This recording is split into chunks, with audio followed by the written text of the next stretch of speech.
नमस्कार। YS news में आपका स्वागत है। हम बात कर रहे हैं प्राइमरी स्कूलों की। प्राइमरी स्कूलों में गिरता शिक्षा का स्तर। पिछले 15-20 सालों से प्राइमरी स्कूलों में शिक्षा का स्तर दिन प्रतिदिन गिरता जा रहा है। चिंतन करने का विषय यह है कि इस मुद्दे पर ऐसा नहीं है कि संसद में बैठे हुए लोगों को जानकारी नहीं है। इसी मुद्दे पर ध्यान खींचते हुए मुंबई उत्तर पूर्व से बीजेपी सांसद मनोज कोटक ने सरकार का ध्यान इस ओर खींचा। उन्होंने संसद में कहा कि प्राइमरी को शुरू करने अथवा संचालित करने को लेकर एक विशेष नीति बननी चाहिए। इन स्कूलों में 3 से 6 वर्ष के छोटे छोटे बच्चे पढ़ते हैं। इनका भविष्य यहीं से शुरू होता है। उन्होंने सरकार से उचित कानून बनाने की जरूरत बताई। लेकिन देश में प्राइमरी स्कूलों की व्यवस्था है और पहले के अधिकांश लोग यहीं से पढ़कर निकले हैं। लेकिन मौजूदा समय में कॉन्वेंट स्कूलों ने इनकी जगह ले ली है।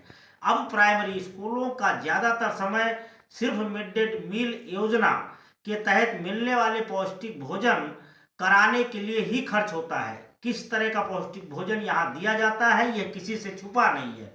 अभी गाँव में सबके सब इतने संपन्न नहीं हैं कि वह कॉन्वेंट स्कूलों की फीस भर सकें। इसका नतीजा निकल कर जो सामने आ रहा है वो चौंकाने वाला है। अंग्रेजी तो छोड़ ही दीजिए, प्राइमरी स्कूलों में पढ़े हुए बच्चों से अगर आपका सामना हो जाए तो कृपया उनसे हिंदी के अक्षरों को ठीक से लिखने पढ़ने के लिए बोलिएगा। अगर वह हिंदी के 11 स्वर और 41 व्यंजन और 4 संयुक्त व्यंजन को मिलाकर 56 शब्दों को ठीक से लिखकर दिखा देंगे तो समझिएगा कि प्राइमरी स्कूलों में शिक्षा का स्तर सुधर रहा है। सांसद महोदय ने जमीनी स्तर पर प्रश्न को उठाया, यह अच्छी बात है, लेकिन इस तरह के स्कूलों को सोची समझी साजिश के तहत बर्बाद किया जा रहा है। यह तब तक संभव नहीं होगा जब तक पूरे देश में शिक्षा के लिए एक जैसा कानून न बन जाए। हालांकि कानून बनाने को लेकर मनोज कोटक ने सरकार का ध्यान इस ओर खींचा। उन्होंने कहा प्री प्राइमरी स्कूल को शुरू करने, संचालित करने, फीस और डे बोर्डिंग है तो उसके तहत सरकार एक विशेष कानून बनाए जिसमें व्यवस्था हो कि जो प्री प्राइमरी स्कूल चल रहे हैं वो सरकार के नियमों के तहत संचालित हों और बच्चों के भविष्य को एक नया आधार मिले।